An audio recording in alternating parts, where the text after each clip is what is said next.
Hey everyone, welcome into Down and In, new baseball podcast that's kind of just being a startup for, I don't know, we'll see where it goes, but just a passion project for now. This is episode 1, no frills, no bells, no whistles right now, just me and you talking, having a little chat about baseball, and tomorrow is opening day in Major League Baseball, always the most exciting day of the year for any diehard baseball fan, and I was thinking to myself that, I'd like to talk about two topics that have really been intriguing me. Obviously, you can tell from what I'm wearing, I'm a Detroit Tigers fan, so you can already figure that one of the topics that we're going to be talking about is that Dodgers and Detroit Tigers series that will be on ESPN as the marquee game tomorrow night. But the first thing I want to talk about actually is one of the most electric players in baseball. No, we're not talking Shohei. We are going to be talking about Paul Skenes of the Pittsburgh Pirates. The Pirates start off their season on the road in Miami to take on the Marlins. Sandy Alcantara, former Cy Young Award winner, will be taking the bump across from him, but I don't really want to talk too much about Alcantara. We know that he hasn't maintained his Cy Young level performance, but still a pretty solid, reliable starter and ace of that staff for the Marlins, definitely. But when it comes to Skenes specifically, everyone is obviously waiting to see what he follows up last year's incredible performance with. I mean, think about it. The guy ended up winning the National League Rookie of the Year award, not even playing even close to a full season. He showed up about halfway through the season, but he was dominant. 5.9 B-WAR, 11-3 record, 196 ERA, and pitches that are just unfathomable. You can't even think about what this kid's throwing, whether it's the 102 fastball that breaks 6 inches for some reason, or that splinker. I've never seen a pitch like that. That splinker is something else. He really has created some ungodly stuff, and it just seems to be even better from what we've seen in spring training. So the Pirates, though, it's the kind of thing about them is it kind of feels like that's all they've got, right? It reminds me a lot of the 2017 era of the Tigers after Verlander was traded away and JD Martinez was traded away, where you're just kind of trotting out, Miguel Cabrera and some flashes of talent, but nothing significant on a team that will likely just win about 70 games. It feels like the Pirates have basically just been relegated mostly to some good quality pitchers, right? Of course, nothing to take away from Jones on that staff. Very good player. Chandler in the minor system, he should be in the rotation right now. They look like they could have a real three-headed monster going on there if they really committed to it. But for the most part, it seems like Skenes and a declining Andrew McCutchen are kind of the marquee ticket guys, and then there's not much love and care put into the rest of the team. And Skenes has called that out. All right, it's no surprise to anybody that the Pirates have been an underperforming team and continue to be an underperforming team, and it's because of Bob Nutting, the owner of the Pittsburgh Pirates. He does not seem to put any real investment in the team. He'll put investment into maybe parts of the stadium or the area around the team, but when it comes to actually paying for talent, retaining talent, even Andrew McCutchen, who's being trotted out there like a pony show right now, to remember the years of yesteryear, don't forget that he let him go, right? The guy who was the face of a franchise, one of the most popular players in baseball. Even Kutch couldn't get the bag in Pittsburgh. He had to go elsewhere to get any type of money. Ended up going out to San Francisco, and then to Philadelphia, and then to Milwaukee. And finally, now that he's cheap again, he's back on the Pirates. So this, for Skenes, a player that only knows to really win and to go 100% in every single pitch, he's calling this out. In a direct quote from him, and this is coming from Alex J. Stumpf on Blue Sky. He says that Skenes said, and quote, "I think we owe something to the city. We owe a lot to the city. It is our job to go out and win for the city because the city is bigger than all of us. There's a reason why McCutchen keeps coming back, and specifically to Pittsburgh. There's something about this city. We saw it last summer. We've seen it in the videos of the wild card game." She's referring to the blackout. If you guys remember, 2013 blackout Pirates, that crowd was rowdy. they really, really do deserve to have playoff moments. That team did show up. The fan base showed up for that team. I'm tired of watching them because it was a wild card series. The bar needs to be set pretty high. Not taking anything from these guys. The fact that that's a golden era of recent Pirates baseball, though, that needs to change. We owe it to the city. And he's totally correct, because that is the only moment in the last 30 years. And in fact, since I've been born, I was born in 92, I do not believe the Pirates have made the playoffs once outside of that 2013 series. And that series is burned into my head just because of how great of an all-time postseason baseball crowd Pittsburgh had for that game. And we've never seen it since. And a wild card game, he's right, should not be something that you reminisce on as being one of the great moments in your franchise's history. That's the lowest of the low bar. That is literally celebrating just making it. And so this is Skeens coming out, and it's not a message to the front office. It's definitely a message to Bob Nutting. This needs to change. And Skeens, I believe, rightfully so, it would be banking on his marketability and his star power to try and push this change. And you know what? To be honest, with the way that baseball works, you're basically tied to a team the first 6 years of your career, right? Your contract, you go through a renewable contract to arbitration before you can hit free agency with your service time. He's right. You know, he's going to go out there risking tearing his UCL the way that he throws year over year over year over year. He better be doing it for a team that doesn't just want to profit off of him. That team should want to win for him because he's a winner. And if you're going to want to keep this kid around, you're going to have to start putting in the investment. You're just going to have to do it. And I think this time, by the way, I don't think Pirates fans would stand for Paul Skeens leaving this organization. And so let's touch around on, you know, what was the Pirates' effort last year to win? Because you may not recall, but they actually had a shot at making the playoffs once we were at July 30th. They were 55 and 52. They were in the race. Both still had a shot at the Central and in the wild card. And Bob Nutting had trotted up, as he does, to the podium and had told fans that he was going to basically give the front office the green light and get what they need to make a playoff push. That later ended up being a lie. Pirates beat writers did end up breaking that the front office for the Pirates was very frustrated with those comments because when the deadline actually came and they tried to make moves for maybe bigger players, think alongside maybe Jazz Chisholm type or, you know, or a Lane type, or Lane Thomas type, or Isak Paredes. None of that was to be found. There was no financial backing to be found to make any huge splash moves. Pirates ended up having to make smaller trades for like B-level talent, Isaiah Kiner-Falefa from the Blue Jays, and then of course from Miami they got Brian De La Cruz. And after those additions that didn't really move the needle, the season just completely bottomed out for the Pirates. They ended up going from 55 and 52 to 76 and 86, not even coming close to contention. And we were basically robbed of watching one of the sport's premier young talents getting to play in a meaningful baseball game. And so Skeens obviously doesn't want that.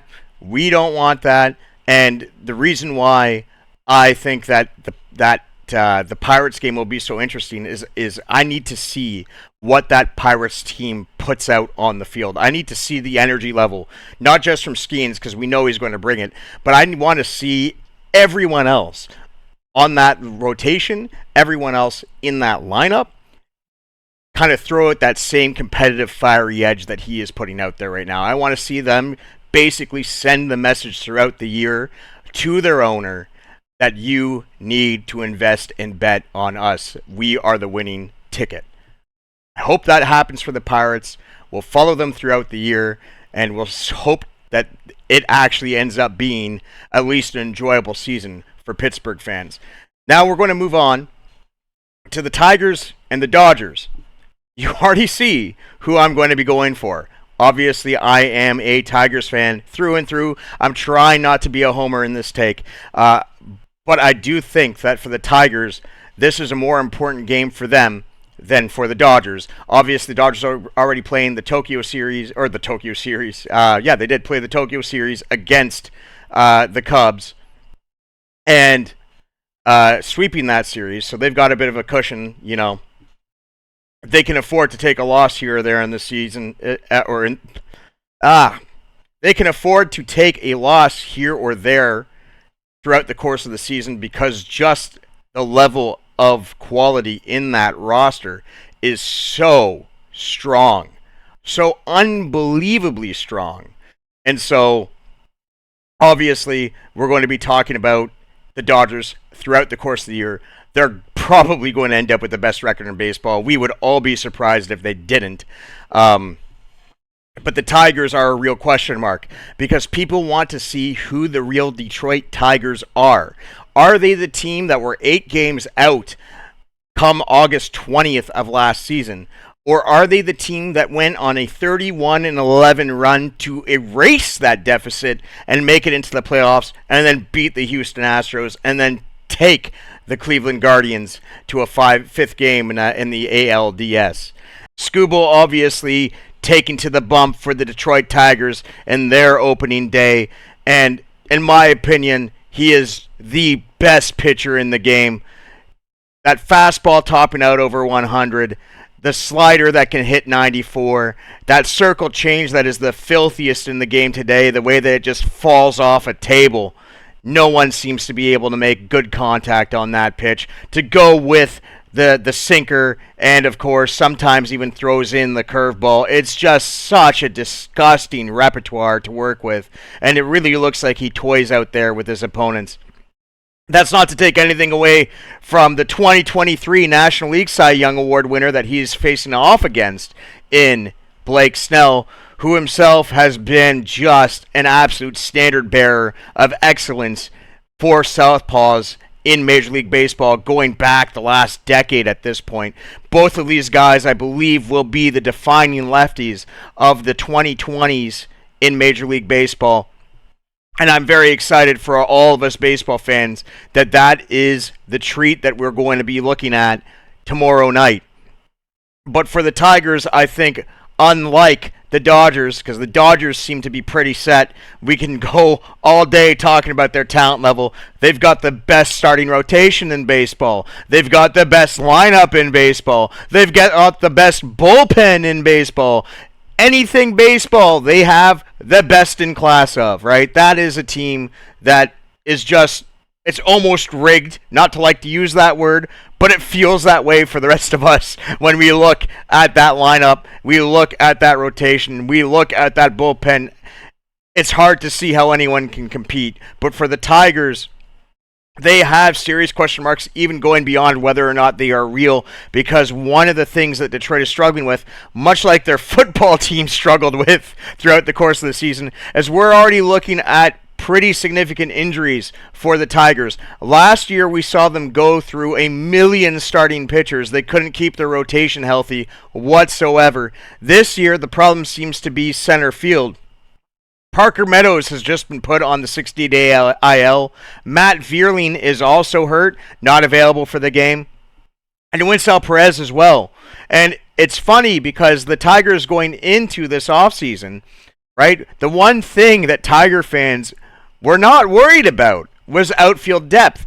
We had too many outfielders, right? There's the discussion going around who is going to play in our outfield, because you have Riley Green, you have Vierling, you have Perez, you have Justin Henry Malloy, you have Kerry Carpenter, you have Parker Meadows. It seemed like we had 6 or 7 guys that we could go to that could argue to be everyday players, and there's only 3 spots. And somehow the outfield depth is being tested. And I'm curious to see where the Tigers are going to go in Game 1. They just trotted out Javi Baez at center field yesterday against the San Francisco Giants, which was weird to watch. And I don't know if that's going to be the answer. The most obvious play, if we're talking about someone that is positionally comfortable in center field, would be Riley Green. But Riley Green hasn't had a healthy season once in his young career. He's missed a significant amount of games because he's kind of got that Griffey factor where he just goes so hard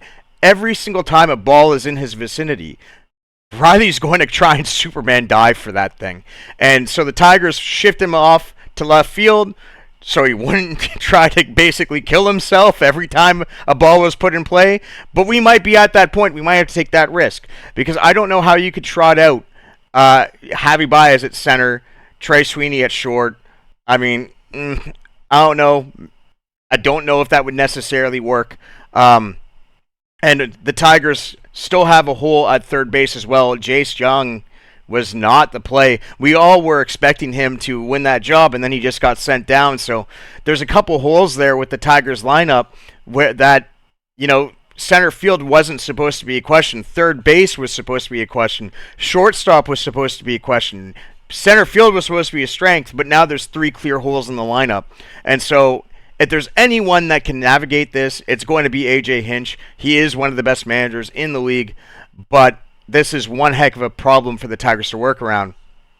And I don't think that they can afford to dig into the same hole that they dug for themselves last year. You can't rely on a miracle comeback again and again and again and again.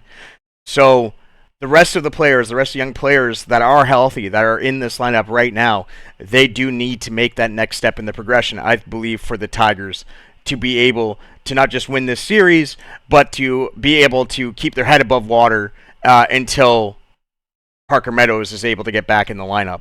And so we're looking at guys like Justin Henry Malloy, which promising returns in spring training. His OPS is almost 870 right now. Hit another homer yesterday. I think he's earned a spot, whether it's going to be DH or whether they're going to test his weak defense. He's spot started at third in the past in the minors, as well as outfield. Not very good at either one of those positions, but they don't have a choice. You got to figure out a way to put him in there. Torkelson has been fantastic in spring training. It's the best spring training performance that he's ever had in his career, and it's not even close. So hopefully that's a sign of good things to come from him. But the Tigers need these guys, these young kids that they've invested in and are relying on to make that step, to make up that gap, to make up for the loss of Parker, to make up for the underperforming Javi Baez, because let's just be real here. He's probably going to hit 180 again this season. The early returns in spring show that his bat is still bad, even with this hip surgery. So people are going to have to step up into the role just like they did in that last 42-game stretch last season. They're going to have to keep up that pace throughout the whole year, next man up mentality. And we're going to see if this young Tigers team is willing to do that. And the biggest test of the season is the very first test of the season. So I'm excited. I know everybody is excited to watch baseball. Thank God baseball's back. I spent way too much time playing MLB The Show. I may have completed the team affinity grind for the Tigers. Might be the first person to do that. I'm bored without baseball. I need baseball somehow, virtual, real, otherwise. So I'm really excited. Real baseball's back. Let's get into it. Let's have some fun. Let me know what your thoughts are about the Pirates, the Tigers, the Dodgers, or whatever your favorite team is that I haven't talked about today. I want to hear your opinion. I want to talk ball with you in the comments. So please, just let me know what you're looking for to this baseball season, and we'll talk as the season proceeds. Have fun, everyone.